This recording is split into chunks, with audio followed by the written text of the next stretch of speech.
વાલા વૈષ્ણવ, આપ સર્વેને મારા જય શ્રી કૃષ્ણ. આજે આપણે આપણા સત્સંગમાં આચાર્ય શ્રી મહાપ્રભુજીના સેવક દેવા કપૂરનો સત્સંગ કરીશું. જો તમે આ ચેનલમાં નવા હો તો આ ચેનલને સબસ્ક્રાઈબ કરજો અને આ સત્સંગને બીજા વૈષ્ણવ સાથે શેર કરજો.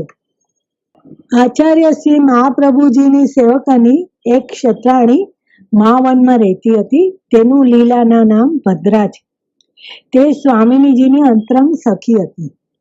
હવે એક દિવસ આ ક્ષત્રાણી જમના જલ ભરવા અપરસમાં ગાગર લઈને બ્રહ્માંડ ઘાટ ગઈ. તે ગાગર લઈને જેવી યમુનાજીમાં પ્રવેશી ત્યારે કિનારા પર થોડા જળમાં 4 સ્વરૂપ તેને જોયા. ત્યારે આ 4 સ્વરૂપોએ જોઈ અને ક્ષત્રાણીએ પૂછ્યું કે તમે જળમાં કેમ બિરાજ્યા છો? તો એ 4 સ્વરૂપોએ કહ્યું કે અમને તારા ઘેર પધરાવી જા અને કેટલાક દિવસમાં આચાર્ય શ્રી મહાપ્રભુજી પધારશે ત્યારે એમને તું અમને આપી દેજે. હવે આ 4 સ્વરૂપો કયા હતા? તો કે એ 4 સ્વરૂપો શ્રી નવનીત પ્રિયાજી, શ્રી લાડીલેશજી, શ્રી ગોકુળ ચંદ્રમાજી અને શ્રી લલિત ત્રિભંગીજી હતા. આ નવનીત પ્રિયાજીની સેવા શ્રી ગજન ધાવને કરી હતી. શ્રી લાડીલેશજીની સેવા જીયદાસ સૂરીએ કરી હતી. શ્રી ગોકુળ ચંદ્રમાજીની સેવા શ્રી નારાયણ બ્રહ્મચારીએ કરી હતી અને શ્રી લલિત ત્રિભંગીજીની સેવા ક્ષત્રિય દેવા કપૂરે કરી હતી. હવે દેવા કપૂર ક્ષત્રિય અને તેમની સ્ત્રી બંને જશોદાજીની સખી છે. તો આજે આપણે આપણા સત્સંગમાં દેવા કપૂરજી વિશે સત્સંગ કરીશું. તો દેવા કપૂરનું નામ લીલામાં પ્રવીણા છે અને દેવા કપૂરની સ્ત્રીનું લીલાના નામ રસલીના છે. દેવા કપૂર ક્ષત્રિય.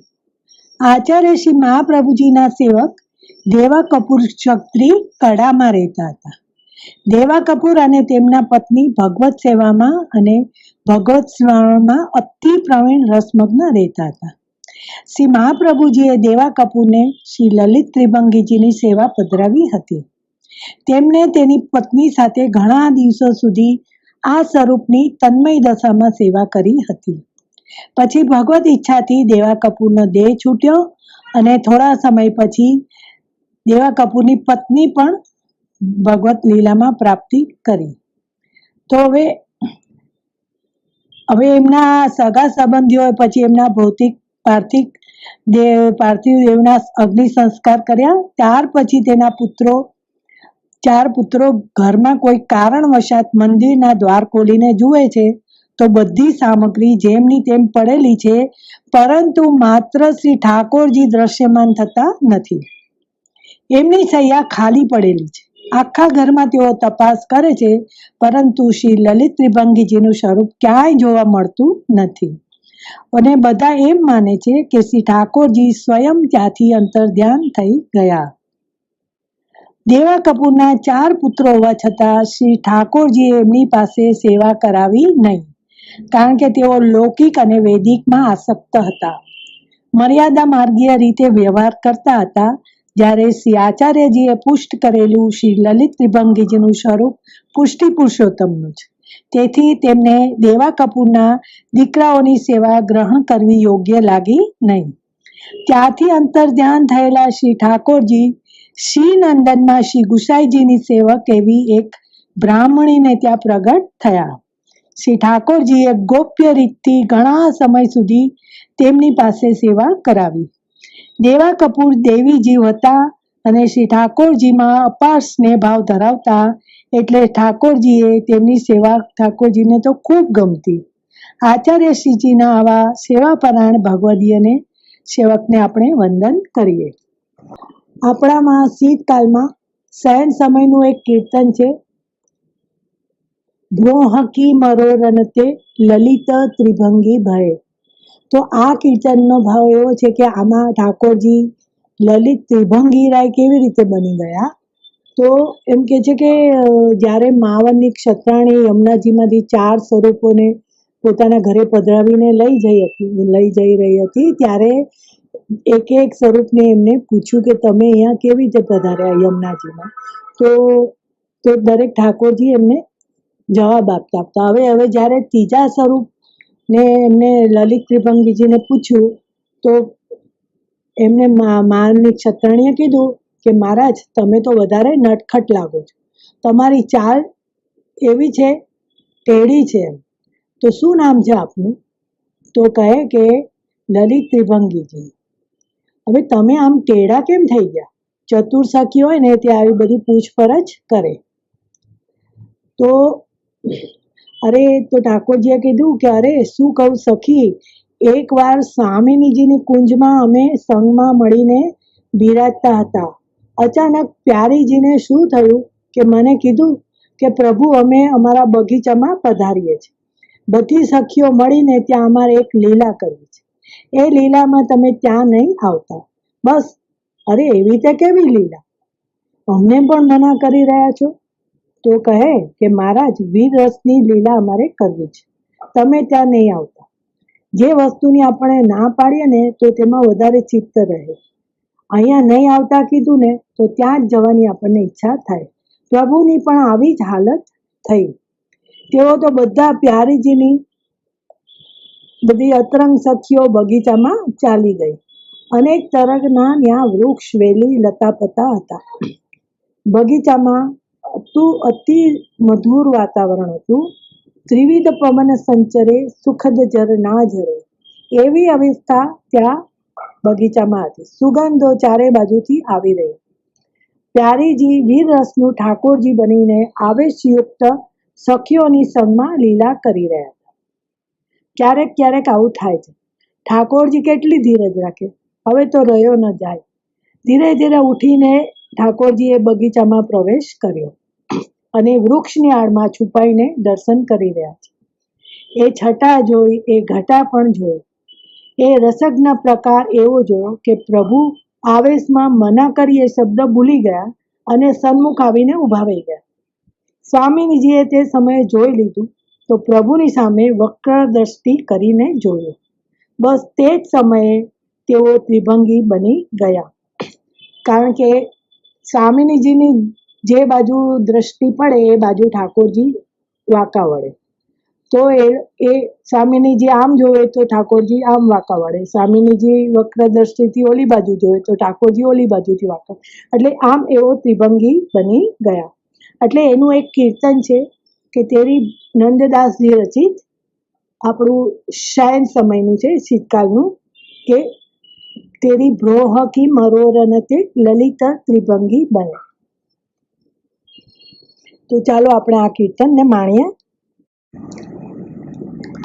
ભ્રોહ કી મરોરન તે લલિતા ત્રિભંગી ભાઈ અંજન તે ચિતયો મયે જુષામ વામ તેરી પ્રોહ કી મરોર નતી તેરી મુસ્કાન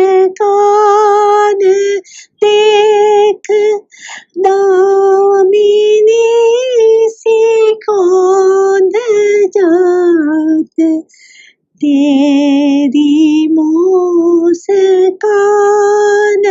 દેખ દામિની સી કોંદ જાત दीन वेयाचत प्यारी लेत राधे आथो नाम प्रोह की मरोरनते ललिता त्रिभंगी भाई अंजन दे चीतयो पये जुषाम वाम तेरी. जो जो न चायो चाहो तैसे हरि नाचता बल आवतो मया कीजे चालिए निकोज दाम नंददास प्रभो बोलो तो बुलाय लाओ नंददास प्रभो बोलो तो बुलाय लाओ उनको तो कल्प बीते तेरी कारियामत प्रोह की मरोरणते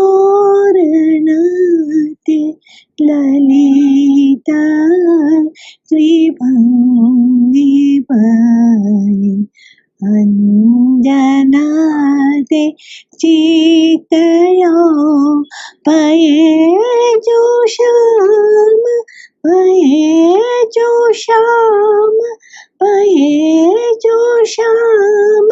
वाम तेरी રાગ છે અડાનો અને શીતકાળ શયન સમયનું આ કીર્તન છે. તો ઠાકોરજી આ રીતે લલિત ત્રિભંગી બની ગયા. ચરણ ટેડા કટી ટેડી અને ગ્રીવા ટેડી. આ રહસ્યરૂપ ભાવ છે કે ચરણથી કટી સુધી જે વિભાગ છે તે તામસ ભક્તના ભાવ સિદ્ધ કરવા માટે છે. કટીથી ગ્રીવા તક રાજસ સખીના મનોરથ સિદ્ધ કરવા માટે અને સાત્વિકે ગ્રીવા છે. તો ત્રણ યુદ્ધ છે એ ત્રણેયના મનોરથ સિદ્ધ કરવા માટે અમે ટેડા બની ગયા. બાકી ઠાકોરજી તો ટેડા તો છે જ ને. આપણે ત્યાં પરમાનંદદાસજીએ કીર્તનમાં કહ્યું છે ને કે ગિરિધર સબહી અંગ કો વાકો, બાકી ચાલ ચલત ગોકુલ में छेल छबीलो काको, बाकी ब्रोह चरण गति बाकी बाको हृदय ताको, પરમાનંદ દાસ કો ઠાકુર કિયો ખોર વ્રજ સાકો. ખોર એટલે શું કે જેટલા વ્રજના રસ્તા છે તે સાકરવાળા મીઠાશથી પ્રભુએ ભરી દીધા છે. સાકર જેવા મીઠા. જે બી રસ્તે સખીઓ જે રસ્તા પરથી ચાલે ને તો તેમને એમ જ મનમાં થાય કે હમણાં ઠાકોરજી અહીં મળી જશે. એટલે જ્યાં પણ વ્રજમાં જઈએ ત્યાં આપણને ઠાકોરજી મળી જશે એવો જ ભાવ હૃદયમાં આવે. કિયો વ્રજ ખોર વ્રજ સાકો. તો આજનો સત્સંગ શ્રી ઠાકોરજીના ચરણોમાં સમર્પિત.